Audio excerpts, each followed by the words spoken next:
Hi, எல்லாருக்கும் கலை வணக்கம். Date பார்த்தீங்கன்னா 14, டைம் பார்த்தீங்கன்னா 8:30 ஆயிடுச்சுங்க. இப்போ தான் வீட்டிலேருந்து வெளில வந்தோம்.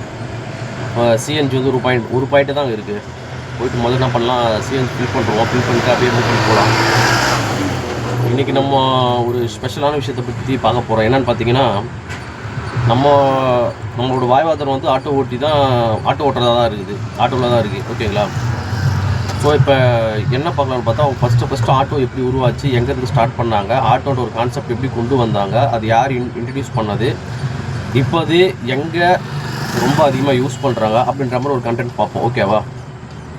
நம்ம சேனலுக்கு யாரும் புதுசாக வந்தீங்கன்னா நம்ம சேனலை சப்ஸ்கிரைப் பண்ணிக்கோங்க. அப்போ தான் நம்ம போகிற வீடியோ உடனே உங்களுக்கு வந்து சேரும். ஓகேங்களா? சரி வாங்க, அப்படியே போய் சிஎன்ஜி ஃபில் பண்ணிவிட்டு அப்படியே பண்ணி போகலாம்.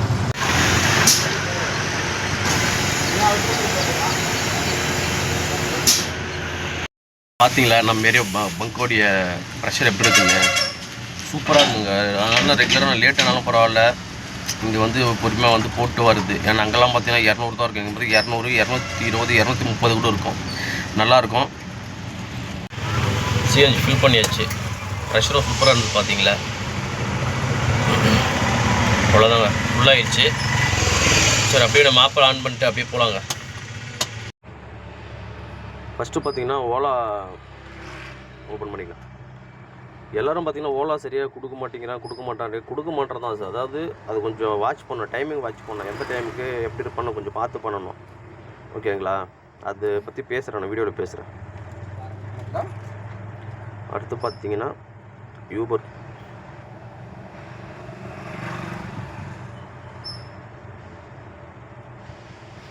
இப்போலாம் யூபர் தான் நிறைய ஓட்டுற மாதிரி இருக்குது. அதான் ஓலா யூபர் 2 தான் நல்லா ஓட்டுற மாதிரி. ரேப்பிடோ வந்து நம்ம ஏரியாவுக்கு சரியாக ஆட் பண்ண மாட்டேங்கிறாங்க. நம்ம ஓட்டுற ஏரியாங்களில் அந்தளவுக்கு ஆட் பண்ணலாம் கொடுக்குறதில்ல. அப்படியே வர ரேட்டு கொடுக்குறாங்கன்னா மிஞ்சி போனால் 5 ரூபா, 2 ரூபா, 3 ரூபான்னு ஆட் பண்ணுவாங்க. அதனால் இப்போ ரேப்பிடோ அந்தளவுக்கு எடுக்கல. ஓலாவும் இதுவும் நல்லா போகுது. ஒரு சிட்டி லிமிட்டுக்குள்ளே போனோம். சரி, ஓகேங்க. இவருக்கு இன்னும் கொஞ்சம் மூவ் பண்ணி முன்னாடி போன போல். சரி, அதுக்கப்புறம் பண்ணிக்கலாம். ஓகேங்க, அதை மூவ் பண்ணிட்டு அப்படியே மூவ் பண்ணி போவோம். ஃபஸ்ட்டு உள்ளே போயிட்டோம்னா எதனா ஆர்டர் கிடைக்கும். அதுக்கப்புறம் பார்க்கலாங்க.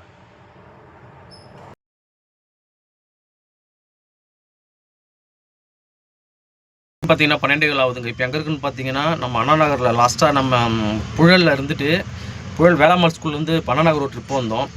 பில்லை மட்டும் பார்த்தீங்கன்னா 163 ரூபா, 170 ரூபா கஸ்டமர் போட்டாங்க. அங்கே இருந்துட்டு அப்படியே வெயிட் பண்ணிகிட்டு இருந்தோம்.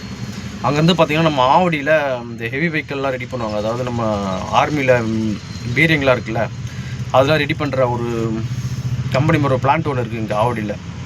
அங்கே சவாரி வந்திருந்தோம். அங்கேருந்து பார்த்திங்கன்னா இங்கே ஒரு 15 கிலோமீட்டர் வருதுங்க. நான் என்ன பண்ணால் ஒரு 400 ரூபா கேட்டேன்.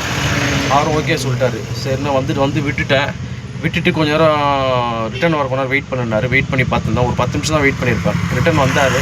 இல்லை நான் வரல, நீங்கள் கிளம்புங்கிட்ட 500 ரூபா கொடுத்துட்டு போயிட்டார். காலையிலே பரவாயில்ல, நல்லா ஒரு பைசா வரி வந்து சூப்பராக போச்சு. அதுக்குள்ளே பார்த்தீங்கன்னா அது கேட்டுக்குள்ளே என்ட்ரு ஆகிறப்ப பார்த்தீங்கன்னா ஃபுல்லாக பெரிய பெரிய வெஹிக்கிள் ரெடி பண்ணுவாங்க. பீரிங்கில் ஒரு அதில் ரெடி பண்ணுவாங்க போல். உள்ளே அவ்வளோ செக்யூரிட்டிங்க, அவ்வளோ ஈஸியாக உள்ளே போக முடியாது போல். வெளியில் பார்த்தீங்கன்னா இந்த கேட்டு ஒன்று இருக்குது. அந்த கேட்டுக்கு மேலேயே பார்த்தீங்கன்னா ஒரு பீரிங் வச்சுட்டு ஒரு கன்று ஒன்று வச்சுட்டு கேட்காது ஏதோ ஒரு இது கன்று ஒன்று வச்சுட்டு ஒருத்தர் அப்படியே ரெடியாக நின்றுங்கிறாரு. கேட்டில் யார் வராங்கன்னா நல்லா தெரில, ஆனால் அது மாதிரிலாம் நின்றுருக்காங்க. பார்க்கவே பயங்கர ப்ரொடெக்டாக வந்து பார்த்தா ஆர்மி வெஹிக்கிள். இந்த மாதிரி நிறைய வண்டிங்க பீரிங்கு அதெல்லாம் உள்ளே ரெடி பண்ணுறாங்க. பார்த்தீங்களா? அந்த மாதிரி நிறைய வண்டி பீரிங்லாம் உள்ளே ரெடி பண்ணுறாங்க.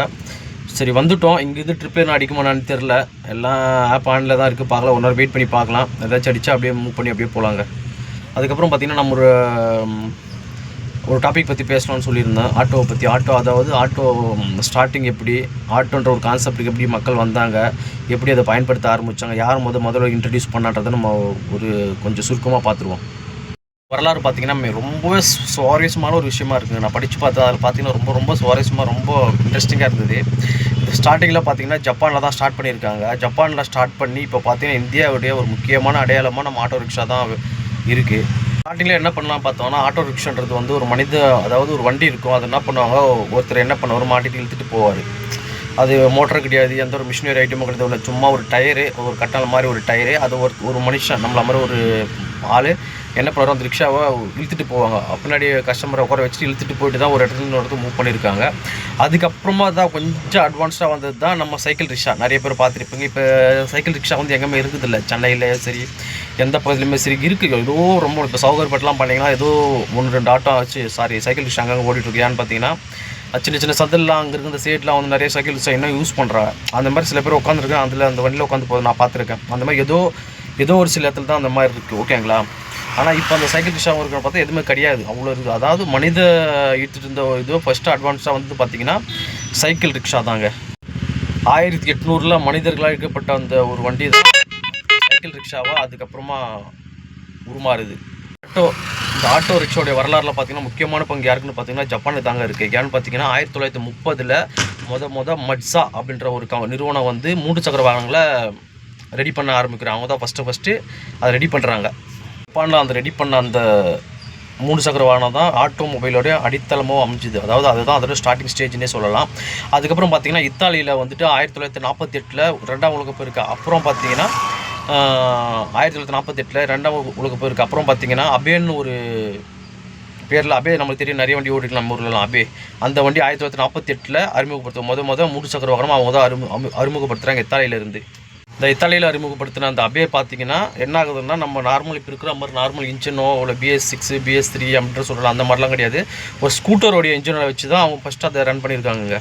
அதெல்லாம் ஓகே தான், ஓகேங்களா. இப்போ நம்ம ஜப்பானில் ஸ்டார்ட் பண்ணி அதுக்கப்புறம் இத்தாலியிலேருந்து ஃபஸ்ட்டு கம்பெனியாக அதை எடுத்துருக்காங்க. நம்ம இந்தியாவுக்கு எப்போ வந்ததுன்னு பார்த்தீங்கன்னா 1950 ஃபஸ்ட்டு நம்ம அது கூட யார் எடுக்கிறான்னு பார்த்தா நம்ம பஜாஜ் இருக்குல்ல, இப்போ பஜாஜ் பீக்கில் இருக்குல்ல, அதே பஜாஜ் கம்பெனி தான் 1950 பார்த்தீங்கன்னா ஃபஸ்ட்டு ஸ்டார்ட் பண்ணுறாங்க. நம்ம இந்தியாவுக்குள்ளே இன்ட்ரோ கொடுக்குறாங்க 3 சக்கர வாகனத்தை. 1959 பார்த்தீங்கன்னா நம்ம பஜாஜ் கம்பெனி என்ன பண்ணுறாங்கன்னா இத்தாலிக்கிட்டேருந்து உரிமம் பெற்று இந்தியாவில் வந்துட்டு பியாஜியோ ஆட்டோவை அவங்க தான் ஃபஸ்ட்டு ரெடி பண்ண ஆரம்பிக்கிறாங்க. ஆரம்பத்தில் பார்த்தீங்கன்னா இதெல்லாம் வந்து பார்த்தீங்கன்னா சரக்கு எடுத்துகிட்டு போகிற ஒரு வாகனமாக தான் யூஸ் பண்ணியிருக்காங்க. நம்ம ஆட்டோ வந்துட்டு பேசஞ்சருக்காக ரெடி பண்ணல. இதை ஃபஸ்ட்டு வந்து அவங்க பண்ணது என்னென்னு பார்த்தீங்கன்னா ஒரு இடத்துலேருந்து இன்னொரு இடத்துக்கு பொருள் மூவ் பண்ணுற ஒரு வாகனமாக தான் ஆட்டோ ரெடி பண்ணியிருக்காங்க. அதுக்கப்புறம் காலப்போக்கில் என்ன இருக்குன்னா சின்ன சின்ன சந்துகளெல்லாம் பெரிய வண்டி போக முடியலன்ற பட்சத்தில் இதை பொது வாகனமாக மாற்றிருக்காங்க. அதாவது மக்களோட பயன்பாட்டுக்கு கொண்டு வந்திருக்காங்க. ஆரம்ப கால ஆட்டோக்கள் பார்த்திங்கன்னா அதிகமான சத்தத்தையும் அதிகமான புகையும் வெளியிடுங்க. அப்போ பார்த்தீங்கன்னா 2 ஸ்ட்ரோக்கு, அதாவது இது 2 ஸ்ட்ரோக்கு வந்து ரொம்ப சத்தம் டர்ன்னு சத்தங்க அந்த மாதிரி இருந்தது. அதுக்கப்புறம் இந்த பொல்யூஷனையும் இந்த சவுண்டையும் கம்மி பண்ணுன்றதுக்காக என்ன பண்ணியிருக்காங்கன்னு பார்த்தா அட்வான்ஸ்டாக 4 ஸ்ட்ரோக்கு ரெடி பண்ணியிருக்காங்க. அப்போ 4 ஸ்ட்ரோக் ரெடி பண்ணி அறிமுகப்படுத்தியிருக்காங்க. இப்போ 2000க்கு மேலே வந்த புரட்சியில் பார்த்தீங்கன்னா CNG LPG அப்படின்னு நிறைய வண்டி இப்போ வந்துருச்சு.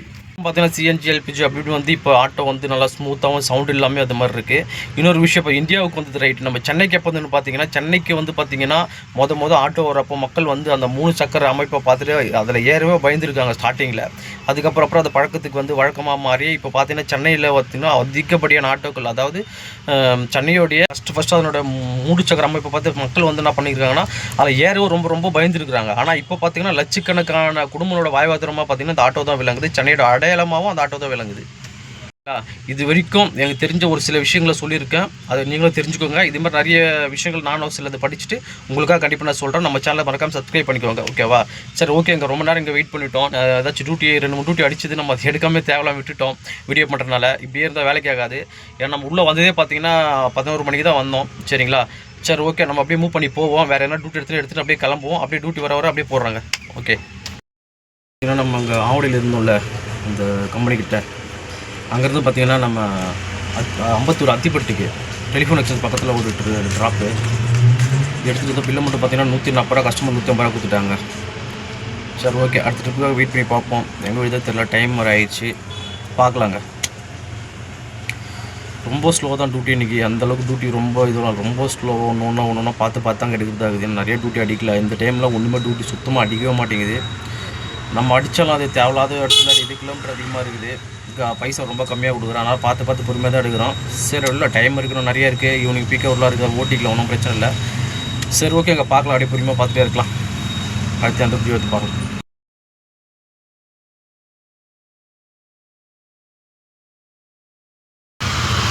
என்னன்னே தெரியல, இன்றைக்கி காலையிலேருந்து டல்லு தாங்க. எப்பவுமே நல்லா ஓடும். இன்றைக்கி என்னன்னு தெரியல, நமக்கு தான் அப்படின்னு நினைக்கிறேன். காலையிலேருந்து டல்லு தான். ஏன்னா நேற்றுலேருந்து பார்த்தீங்கன்னா நம்ம டெய்லி ஒரு 2-3 சவாரி வந்து கேன்சல் நம்மளா கேன்சல் பண்ணுறோம். அதுவும் என்ன டல்லாக இருக்குன்னு தெரில. சரி பிரச்சனை இல்லை, பார்த்துக்கலாம். உடனே இன்னொரு ஆப் இருக்குது, மாற்றி மாற்றி ஓட்டிக்கலாம். ஓகேங்களா? இப்போ டைம் பார்த்தீங்கன்னா கரெக்டாக 6:10 டைம் பார்த்திங்கன்னா கரெக்டாக 6:10 இது வரைக்கும் எவ்வளோ ஏர்ன் பண்ணிங்கன்னு பார்த்தீங்கன்னா 1500 பண்ணியிருக்குங்க. ஆமாம், நல்லா வெயில் வர வெயிலில் கொஞ்சம் அப்படியே அப்போ ரெஸ்ட்டு ஓட்ட முடியல, உடம்பு எரியுது உடம்புலாம். அப்போ ரெஸ்ட்டு ஓட்டியிருந்தோம். சரி ஓகே, 6:10 ஆயிடுச்சு.